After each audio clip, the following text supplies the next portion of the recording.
I want people to realize that this is kind of like a master class.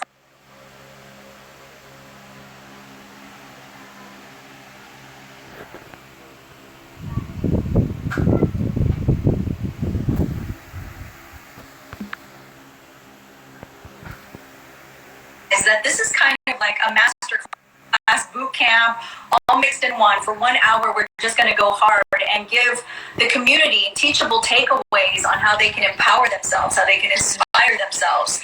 And that will be followed up with a recap email. So it's not just us talking. I would encourage people to bring their notebooks and their pens. But, sometimes when we're trying to listen and take notes, it doesn't, work. It's hard to be present, yeah. Yeah. So I want people to know that this is really something for them. This is really, we have all these books that are given to us, and sometimes it's difficult to just sit down during a pandemic and flip through 300 pages. So it's taking everything you've learned along the way, everything I've learned along the way, collaborating that information and giving it to the people so that they can hopefully support themselves during this time and in the future.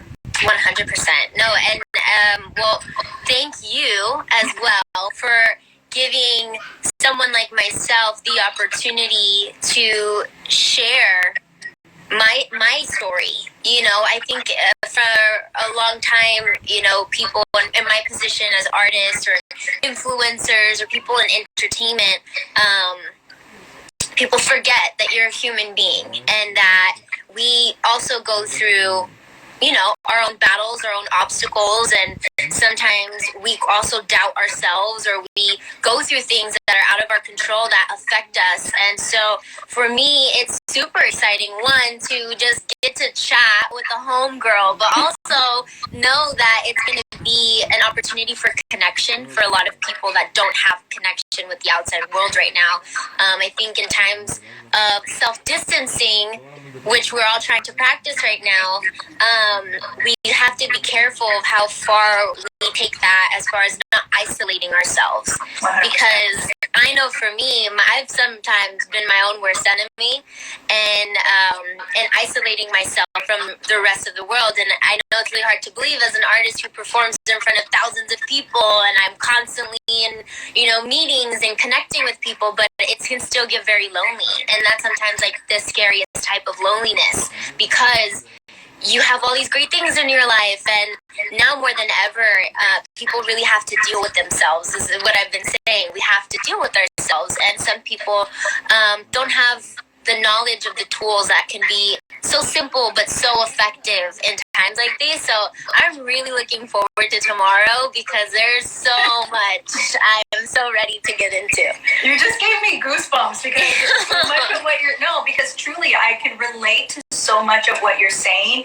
You go from this high of meeting so many people, of connecting with so many people, of hearing them say how you've changed their lives, how they love your music, and then you suddenly go into a space and it's quiet and it's just you.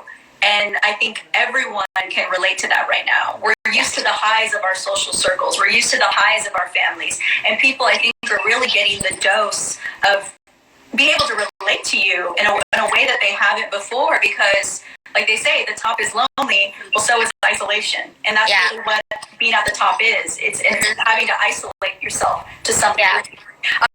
So I want to talk about how you connect with yourself daily, how you practice gratitude daily, how you stay motivated. I don't know about you, but staying motivated to keep my body moving has probably been the hardest thing for me. And I love to work out. I love to stay physically active. But I really want to hear, not now, but your teachable takeaways especially because you have an athlete in the house who has to stay active. So exactly, and sometimes I even try to, not let that become too much of like a pressure because for one, it can be second nature. He's worked such a long period of time on this to create this as a habit now. For me, it's still not a habit yet. It's not a healthy habit to get active yet for me, although I go through waves. I think the way of practicing motivation for me has been the doing it part. Even when I'm not motivated, sometimes the motivation comes after the action.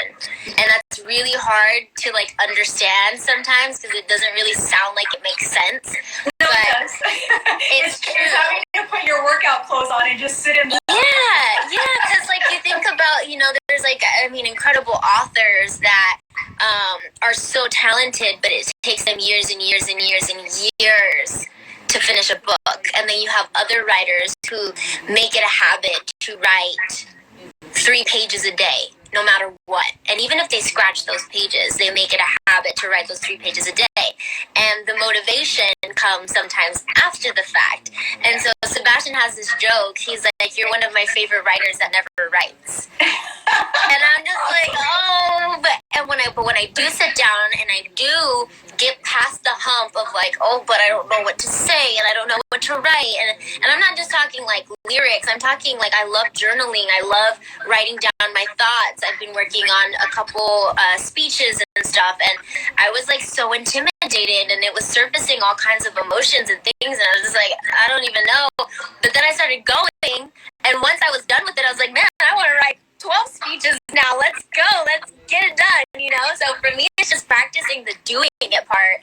It's not like, oh, I have to be motivated every single day. It's like I have my days. I think now more than ever, not that I've ever been one to preach to lower your standards, because I don't ever want anybody to lower their standards in life, but I do think we have to be a little bit more kind with ourselves and hold ourselves to realistic standards, because we are in such uncharted territory right now.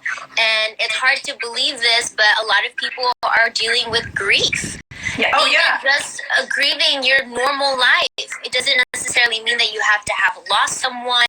You're just grieving. The weight of the world right now is so heavy. And so I'm really excited to actually dive into this a lot more tomorrow, because it's been something for me that I've been struggling with. I had a panic attack for the first time in so long 2 nights ago. And it was like, I was like, oh yeah, now I remember. I was like, oh God. Yeah. No, and that's something so powerful. I think that in the very beginning is what we all didn't understand what that feeling was. And that feeling was grief, because we were dealing with a huge loss, the loss of our connections, the loss of our normal lives, the loss of our workout routines, whatever. We have to grieve they're little grievances, and we don't realize that, and then we don't know what it is that we're feeling, and that starts to build in on our anxiety. Exactly. I can't wait to talk to you about that. I know.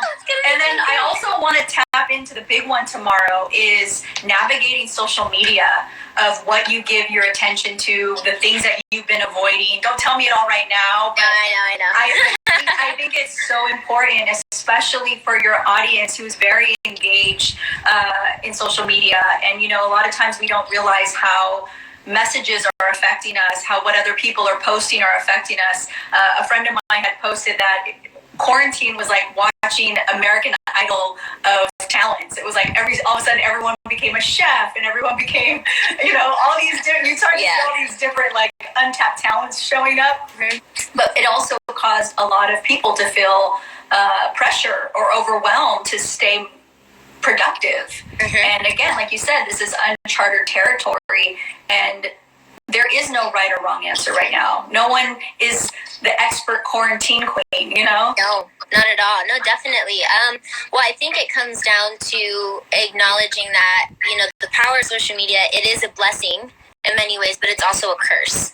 And it is up to that individual how they're going to utilize it, and also how they're going to let it affect them. And so for me, I have 2 sides of things. It's like focusing on my message and what it is that I want to put out there, but also limiting, whether it's regulating my time on how much time I'm on it, because I'm consuming. The amount of status updates, the amount of information, and then nowadays we don't know what's real and we don't know what's not.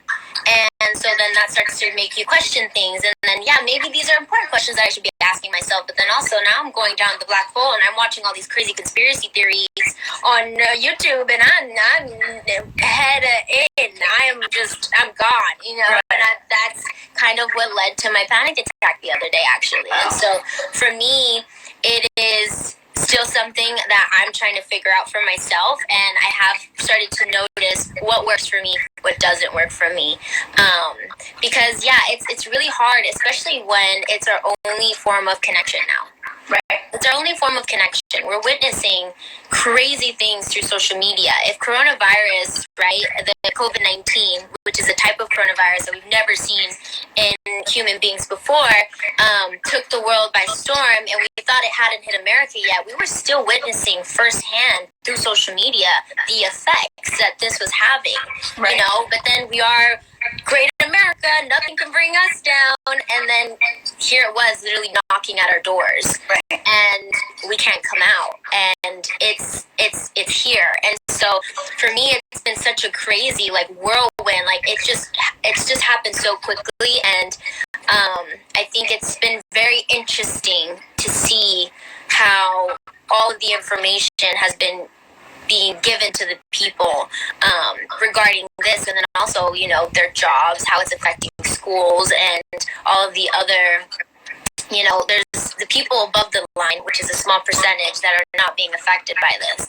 And then there are a lot of people below the line that, like I said, their lives are never going to be the same again after this. And that for me has been one of the biggest things I've just been seeing every single day. You know, I'm very blessed. I have a roof over my head. All of my family, fortunately, is very healthy right now. But I still find myself constantly worried, constantly trying to educate myself through social media. How can I connect? Because that's the only way I can really connect with my fans, my audience, and see what it is that their needs are, you know? Right. Yeah. Well, you know, I think it is super important that you do understand that you're acknowledging that you're understanding, like, okay, like you said, I had this panic attack because I went down the rabbit hole, and we ruminate on certain thoughts. It's like we take that headline, and then all of a sudden we don't realize how much it's saturated, and we mix it into our past experiences, our future fears, and all of a sudden we formulated this energy in our body that starts to take over. Right. And part two to that, I also think it's amazing that you're also aware of how you can be still connected with your audience, because there is that relatability that they are looking to you for a lot of the answers as well, because you're a source of inspiration. They relate to you through your music. They relate to you because of who you are, because you're such a family person. And that's how I want to close out tomorrow. I want to know, Becky, how you are still holding on to your goals and your dreams and the things you want to do, what you're looking forward to, because so much is, you know, in the present moment of how we're coping. But I think we can't lose hope around the idea of what's 100%. Definitely. Yeah. I'm excited for tomorrow.